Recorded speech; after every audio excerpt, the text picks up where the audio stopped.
Superior Court Justice Michaela Murphy says the state has been failing to provide legal representation to some low-income defendants at critical stages, including pretrial hearings, bail hearings, and plea bargaining. All of this in violation of defendants' state and federal constitutional rights. There's a promise in the Constitution. If you can't afford a lawyer, one will be provided for you. ACLU of Maine says last year more than 900 defendants in our state had to wait to be assigned an attorney. Some are still waiting. It's why they sued.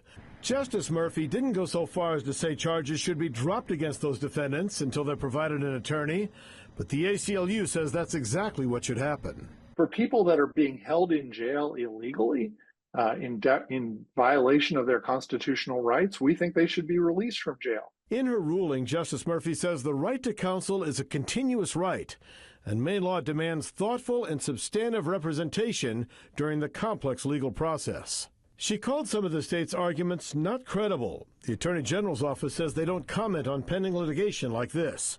Maine was the last state to implement a public defender system relying on lists of private attorneys who were paid to represent clients. But over the years, those lists have gotten smaller and smaller. Lawmakers have taken some steps to remedy this, doubling the hourly compensation for attorneys who take on clients who can't pay, and they launched a public defender system. Offices have started to open, but they're having trouble staffing them. Cumberland County Sheriff Kevin Joy says without proper representation, defendants linger in jail longer than they should. And now it's up to the executive branch, the legislative branch, to bring the state into compliance with that order. Justice Murphy plans to meet with attorneys from both sides this week to start talking about potential remedies.